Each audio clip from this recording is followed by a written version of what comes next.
పిల్లల కష్టం ఉండే.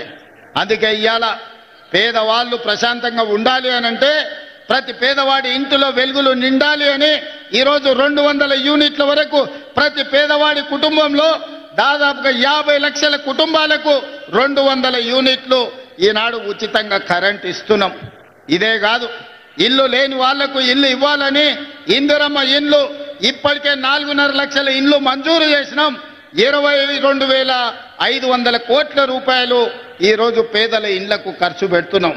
ప్రతి గ్రామాన ఇవాళ ఇందిరమ్మ ఇండ్లు నిర్మించుకుంటున్నారు పేదవాళ్ళు. అందుకే ఈనాడు ఆడబిడ్డల మంచి కోసం, రైతుల మేలు కోసం, నిరుద్యోగ యువత యొక్క భవిష్యత్తు కోసం తెలంగాణ రాష్ట్రాన్ని అభివృద్ధి పదం వైపు నడిపించుకుంటున్నాం. అందుకే 2 సంవత్సరాలు పూర్తి చేసుకుంటున్న సంబరాలు చేసినాం. ఈరోజు ఒక్క మాట అడగదలుచుకున్నా, ఉస్నాబాద్ నియోజకవర్గ ప్రజల్ని. ఒక పక్కన గజ్వేల్ ఉంది మీకు, ఇంకో పక్కన సిరిసిల్ల ఉంది, ఆ పక్కన సిద్దిపేట ఉంది. ఈ 3 నియోజకవర్గాలల్లో దేవుళ్ళు ఏమైనా పరిపాలిస్తుర్రా? గత 10 ఏళ్ళు ఈ ఉస్నాబాదు అంతకంటే ముందు కూడా టీఆర్ఎస్ వాళ్ళే ఎమ్మెల్యేలు ఉన్నారు కదా. ఆడ మొదలుపెట్టిన రంగనాయక సాగర్ పూర్తవుతుంది, కొండపోచమ్మ పూర్తవుతుంది, మల్లన్న సాగర్ పూర్తవుతుంది. ఆ నియోజకవర్గాలు నిధులు వరదలై పారుతాయి. కానీ ఉస్నాబాద్లో మొదలుపెట్టిన మీ గండిపల్లి రిజర్వాయర్ కానీ గౌరెల్లి రిజర్వాయర్ కానీ ఎందుకు పూర్తి చేయలేదో ఆలోచన చేయండి. కానీ కేసీఆర్కు సెంటిమెంట్ ఉస్నాబాద్. సతీష్ బాబు మావోడే, మా ఇంటి మనిషే, ప్రచారం ఇక్కడి నుంచే మొదలు పెడతా అన్నాడు. అయ్యా, ప్రచారం మొదలు పెట్టడానికి నీకు ఉస్నాబాద్ కావాల్సి వచ్చింది, కానీ నిధులు ఇవ్వనీకే నీకు ఉస్నాబాద్ కాలేదా? ఈ ఆదర్శ గ్రామం అని ఒకటి తీసుకున్నావు, దానికి ఏం చేసినావు అని నేను అడుగుతున్నా. అందుకే ఇవాళ మా మిత్రుడు మా పొన్నం ప్రభాకర్ గారు, నువ్వు గౌరెల్లిని గుండపల్లిని పూర్తి చేయాలన్నారు. ఎన్ని నిధులైనా ఇచ్చి తొందరలోనే మీకు గౌరెల్లి రిజర్వాయర్ పనులన్నిటినీ పూర్తి చేపించే బాధ్యత ఈ ప్రభుత్వం తీసుకుంటుంది, కాంగ్రెస్ పార్టీ తీసుకుంటుంది. అదేవిధంగా మీ ఎమ్మెల్యేగా చాలా ఇచ్చినా ఇంకేం ఆడాడు అనుకొని వచ్చిన.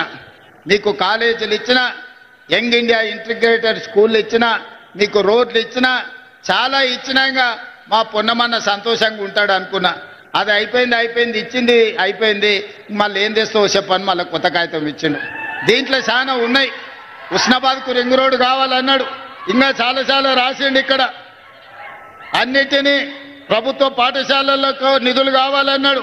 అదేవిధంగా పట్టణం చుట్టూ రింగ్ రోడ్డు అడిగిండు, మున్సిపాలిటీకి అండర్ గ్రౌండ్ డ్రైనేజ్ ఏదో అడిగినట్టుండు. అదేవిధంగా చాలా వాటికి తాగునీటి నీళ్ల కోసం కూడా ఇవాళ నిధులు అడిగాడు. తప్పకుండా ఇక్కడికి వచ్చిన ఉస్నాబాదు మిత్రులకు మీకు ఒక్కటే మాట ఇవ్వదలుచుకున్నా, గత పాలకుల లెక్క ఉస్నాబాదును నిర్లక్ష్యం చెయ్యం. ఆనాడు సిద్దిపేటను, సిరిసిల్లను, గజ్వేలో మాత్రమే వాళ్లకు నియోజకవర్గాలుగా కనిపించినాయి, ప్రజలుగా కనిపించినేమో. మనం అట్లా కాదు, ఖచ్చితంగా అభివృద్ధి చేస్తాం. ఉస్నాబాద్కు కావాల్సిన నిధులను మంజూరు చేసి ఈనాడు ముందుకు తీసుకెళ్తాం. అదేవిధంగా పెద్దలు వెంకటస్వామి గారు ఉన్నారు. గతంలో ఐటీఐలు అంటే కాలం చెల్లిపోయిన ట్రైనింగ్లు ఇచ్చేది. ఆడ డీజిల్ కార్ మెకానిక్ ఇస్తే ఆ డీజిల్ అంబాసిడర్ కారు షెడ్డుకు పోయింది. పిల్లగాడు చదువు నేర్చుకున్నా రిపేర్ చేయనికే కారు లేదు, పోయి ఫామ్ హౌస్ల అంబాసిడర్ కార్కు రిపేర్ చేయాలి. ఇవాళ ఆడి కార్లు, బిఎండబ్ల్యూలు, బెంజ్ కార్లు వచ్చినాయి. అందుకే ఇవాళ పిల్లలకు ట్రైనింగ్ ఇవ్వాలంటే ఐటీఐలను అన్నిటిని కూడా అడ్వాన్స్ టెక్నాలజీ సెంటర్లుగా ఈరోజు ముందుకు తీసుకెళ్తున్నారు వెంకటస్వామి గారు. అందుకే ఏటీసీలో జాయిన్ అయ్యే ప్రతి విద్యార్థికి ప్రతి నెల 2,000 రూపాయలు స్కాలర్షిప్ ఇవ్వడం ద్వారా నిరుద్యోగ యువకులను అభివృద్ధి పదం వైపు సాంకేతిక నిపుణులుగా మార్చి ఈరోజు ముందుకు తీసుకెళ్తాం. అదేవిధంగా మిత్రుడు శ్రీధర్ బాబు గారు ఇక్కడనే ఉన్నారు.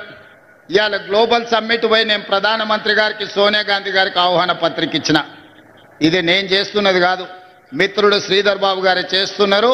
వారి నాయకత్వంలోనే భారత్ ఫ్యూచర్ సిటీలో ఈరోజు తెలంగాణ విజన్ డాక్యుమెంట్ మనం తెస్తున్నామంటే పెద్దలు శ్రీధర్ బాబు గారు అండగా నిలబడి పరిశ్రమలను, ఐటీ కానీ ఇండస్ట్రీస్లో పెట్టుబడులు తీసుకొచ్చి ఈరోజు మన రాష్ట్రాన్ని అభివృద్ధి ప్రదం వైపు నడిపించడానికి వారందరూ సహకరిస్తున్నారు. అందుకే మిత్రులారా, ఇంత ఆలస్యమైన మీతో కలవాలి, మీతో మాట్లాడాలి, ఆశీర్వదించిన మీతో మన సంతోషాన్ని పంచుకోవాలి. అదే విధంగా సర్పంచ్ ఎన్నికలు రాబోతున్నాయి. రాష్ట్రంలో 10 ఏళ్ళ ప్రభుత్వం ఉంటే ఎవరికి డబుల్ బెడ్రూమ్ ఇండ్లు రాలే. కానీ అదే మన ప్రభుత్వం 10 ఏళ్ళ 20 లక్షల ఇందిరమ్మ ఇండ్లు కట్టి చూపిస్తుంది.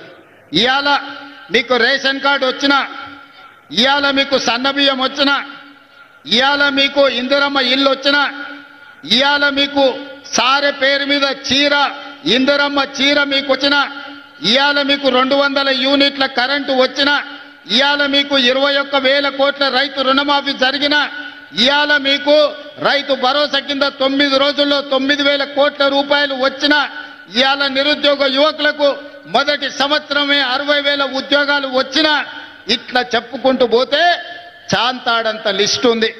ఇవన్నీ ఎందుకు వచ్చినాయంటే ఒక మంచి ప్రభుత్వం ఈరోజు పాలనలో ఉంది. మంచి ప్రభుత్వం ఉంటే రాష్ట్రం ఎట్లా అభివృద్ధి చెందుతుందో, ఒక మంచి వ్యక్తి గ్రామ పంచాయతీ సర్పంచ్ ఉంటే ఆ గ్రామం అభివృద్ధి చెందుతుంది. రాష్ట్రం అభివృద్ధి చెందాలంటే మంత్రివర్గం బాగుండాలి. గ్రామం అభివృద్ధి చెందాలంటే గ్రామ సర్పంచ్ వార్డు మెంబర్లు మంచోళ్ళు ఉండాలి.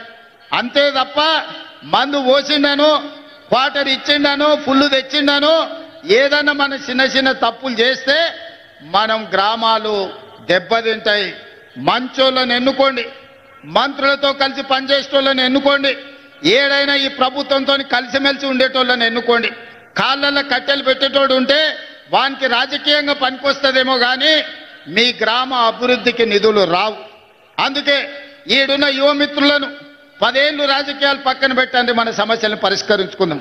అందరు ఏకంగా నీ గ్రామాలలో వీలైనంత మేరకు ప్రజలను ఒప్పించే ఏకగ్రీవం చేసుకోండి. లేదా మంత్రులతోని ఎమ్మెల్యేలతోని కలిసి పనిచేసే సర్పంచులను గెలిపించుకోండి. అప్పుడు మన గ్రామాలకు నిధులు వస్తాయి. కేంద్రం నుంచి కొట్లాడైనా రాష్ట్ర ప్రభుత్వం నుంచి అత్యధికంగా నిధులు గ్రామాలకు విడుదల చేసే బాధ్యత నేను తీసుకుంటా.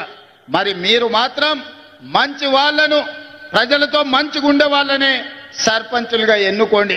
ఒకవేళ సర్పంచ్ కింద కిరికిరిగాడు వచ్చిందంటే మన కాలం 5 ఏళ్ళు చూస్తుంటేనే కళ్ళ ముందల కరిగిపోతుంది. ఎక్కడైనా మన చుట్టం ఉంటే ఉండొచ్చు, ఏడ బావ అన్నా సరే కానీ వంకాయ తోట కాడ బావ అనొద్దని వెనకటి పెద్దోళ్ళే చెప్పారు. అవునా? ఇక ఒకడొకడు ఉంటాడు, వాడు 3 ఏట్లకు 33 దొడ్లు ఉన్నాయని పొంకనాలు చెప్పేటోడు వస్తాడు. ఇట్లాంటోళ్ళని కింద మీరు వార్డు మెంబర్లుగా సర్పంచులుగా చేసిరంటే, మీరు బుద్ధిమంతుడని సర్ది కడితే వాడు చక్కగా బొడ్రాయి కాడు వైపు భోంచేసి మళ్ళీ వచ్చి ఇంకేం పెడతామని అడిగిండు అనుకో, మీ ఊర్లన్నీ దెబ్బతింటాయి. అందుకే బుద్ధి ఉన్నోని, మంచి ఆలోచన ఉన్నోని, గ్రామాన్ని అభివృద్ధి చేయాలన్న పట్టుదల ఉన్నోని, స్థానికంగా మంత్రులతోని కలిసి పనిచేసేటోళ్లను, మంత్రుల దగ్గర పోయి కూర్చొని నిధులు తెచ్చుకునేటోళ్ళను. ఇవాళ హుస్నాబాద్కి ఎందుకు వచ్చినాయి నిధులు? పొన్నం ప్రభాకర్ ఎమ్మెల్యేగా ఉన్నాడు, మంత్రిగా ఉన్నాడు కాబట్టి ముఖ్యమంత్రి దగ్గర వచ్చి కూర్చొని కొట్లాడి నిధులు తెచ్చాడు. రేపైనా మీ గ్రామాలకు నిధులు రావాలంటే